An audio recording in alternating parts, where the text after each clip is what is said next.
28th of July 2024. It's Sunday morning and it's really good day out. Good day, all told. Now, I'm here going back to my video on Lidl, Lidl, the German discount store. There's one in every big town. And there's one in Cross, Dundalk, and one in Cavan, one in Longford. They're all over the place. One in Mullingar. In any event, there's plenty in Dublin. Now, we're going to look at some of the responses for a start. And this went in for some sausages and rashers and came out with a welder. Yes, so there you are. You see, they do tools as well. It's very easy to want to know what you want, and they have good marketing skills.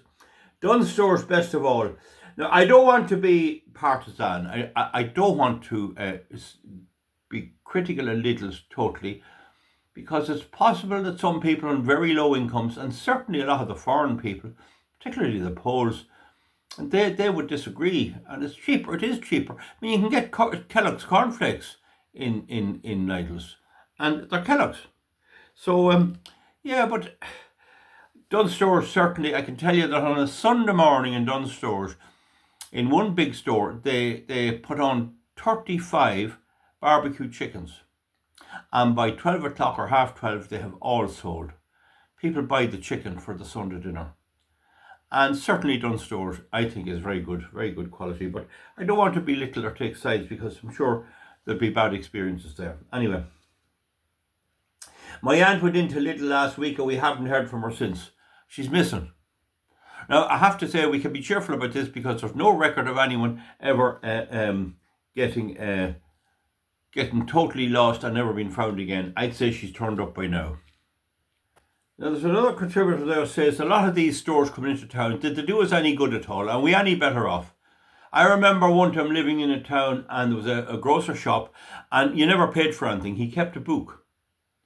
You could send kids down for milk or anything. It was all in the book. I'd go in every week or so, maybe 2 weeks, and pay the bill. That was the way long ago. That was a great thing about the old Ireland and the old store.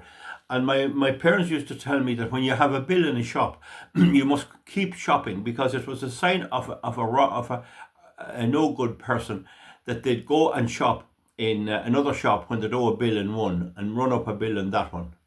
It wasn't the done thing, but I'm just saying, are we really any better off when you went in and says, give me a pound of butter and this, that and the other?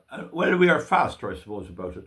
But when you count the time it takes to find stuff in Lidl's and in Dunnes and in SuperValu, when you count the time it takes and the amount of moving of products, so when you get to know where things are, it's moved. And there could easily be an electronic touchscreen board that you could put in the product and it'll show you a map where it is. They won't do that, because the real reason that it is changing is to market stuff. It's to get you away from what you want and make you buy something else. So another man here, John Doyle, yeah, great observation, Val. The cordless mini grinder they sell is crappy quality. Won't last long. Now, on that story, that's John Doyle.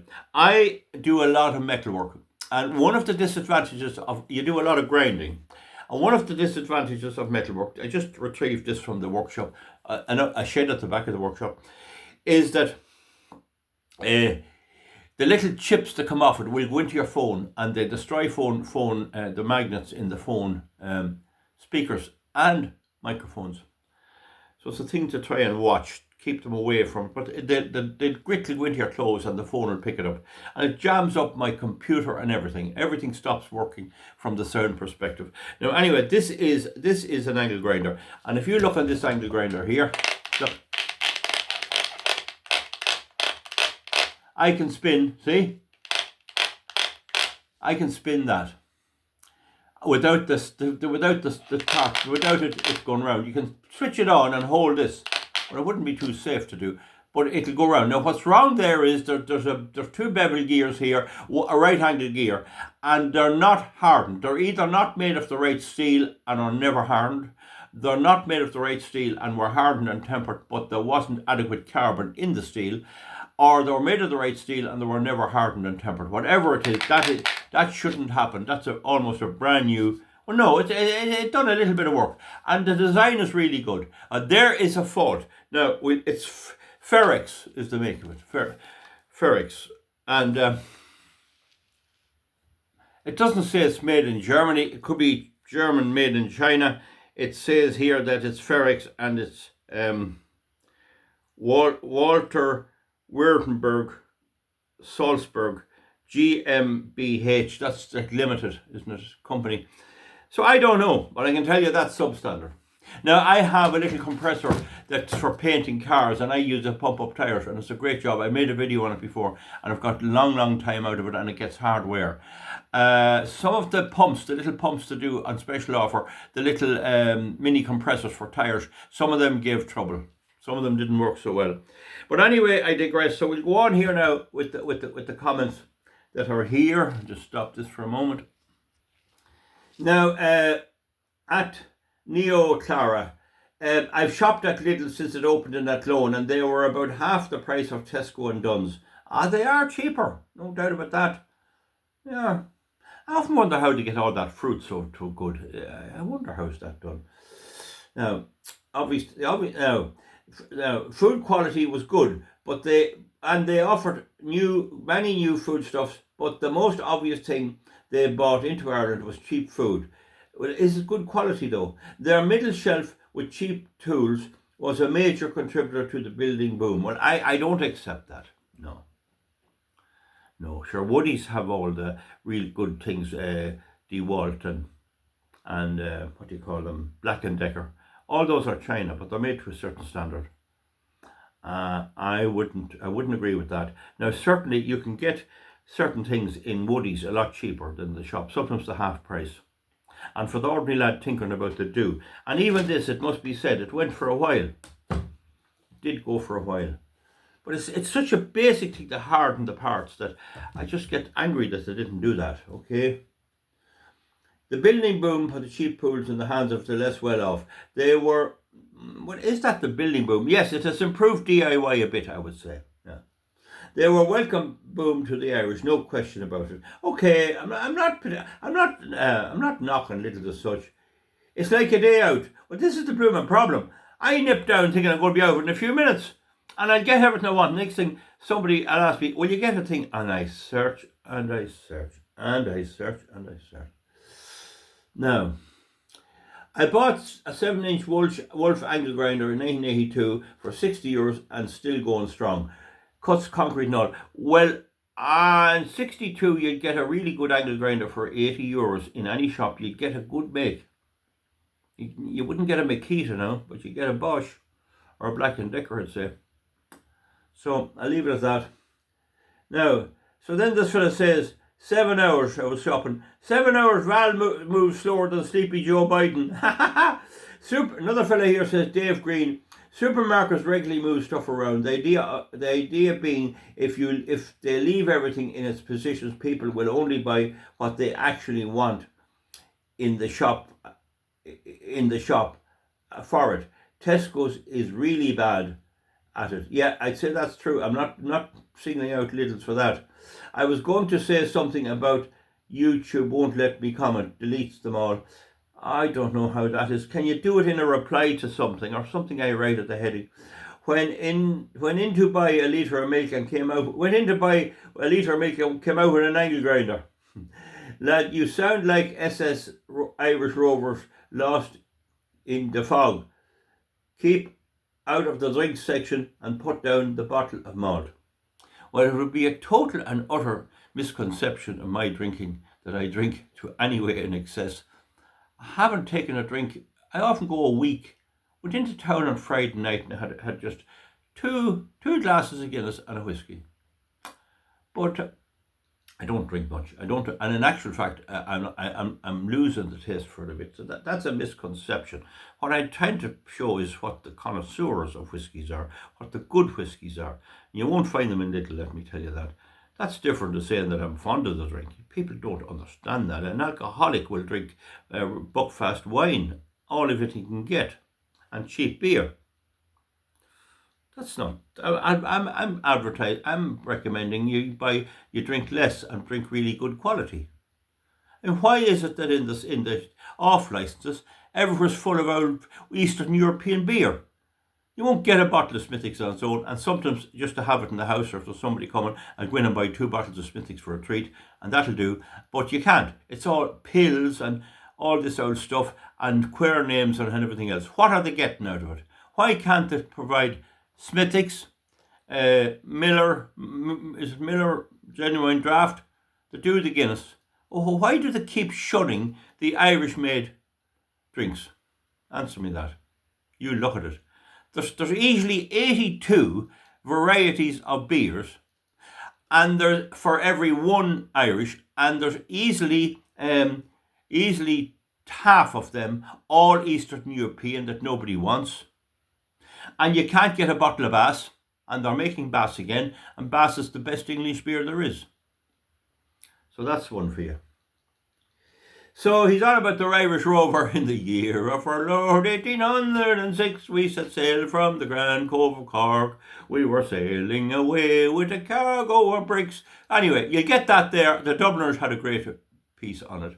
Did a great thing on the Late Late Show one night. Now, so an example is the fruit.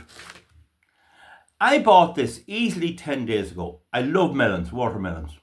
And I bring them home to eat it.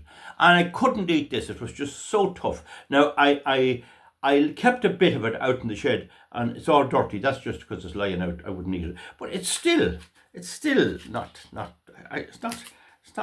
right. Still not good enough.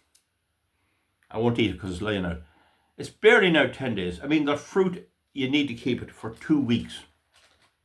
So that's not good. Most of the fruit is hard. There was a woman I knew, and she was Irish. I knew her family well. She wasn't just my immediate area, but near enough. But I'd meet her in the big towns. And she went to England, and she had a partner over there, and they had 2 little girls. I think they split up, and she came back to live at home. But she was a good-looking girl. I don't know what she's doing now. I haven't seen her in years, but I'd meet her on the street, and I knew her family, and she was jolly kind of one. Well, how you doing? How's the crack? And she had a nice girl, and a good-looking girl too. She was about 31 or 2, I'd say.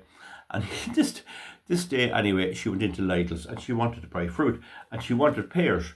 Pears, fruit. And she felt the pears, and they were rock hard. I mean, you were talking about 3 weeks until they'd be fit for eating. And she had wanted to bring them home. No good.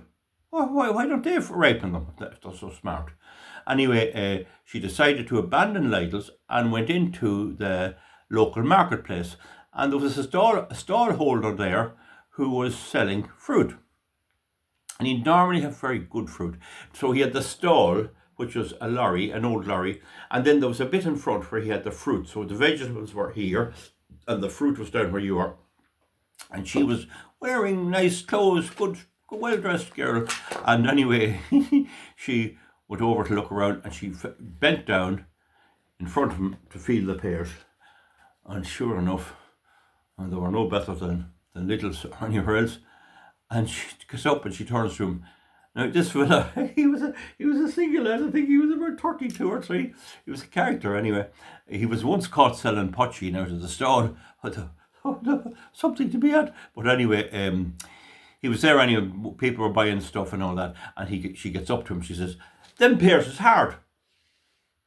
What? He says, "Them pears is hard," she says, giving out to him. "Why haven't you them soft?" And he says to her, "If you bend down like that again, there'll be more than the pears hard." If you bend down again, there'll be more than the pears hard. Now, the thing about Lidl's is, no member of staff could say that, they'd be sacked.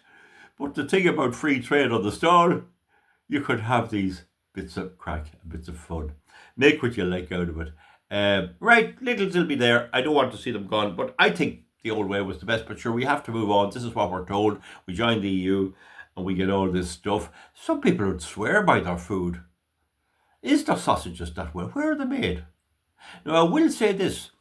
They do advertise Irish producers and seem to have a big policy of buying beef. But, I mean, if you didn't have Irish beef in Lidl's in Ireland, where would you have it? It's just a great product anyway. And lamb. See, the problem with lamb is If it's off a farm that's mixed cattle and sheep and it's not overgrazed, you have really good lamb. If the farmer is full-time sheep producing, the sheep pluck all the ragweeds and all these things, which actually provide a bit of flavour into the lamb, and they also eat the grass down to the scut. You do not have as good a mutton or lamb or beef or sheep products off an all sheep farm as you do from a mixed sheep farm. And I know butchers will not buy lambs off farmers who are nearly all sheep.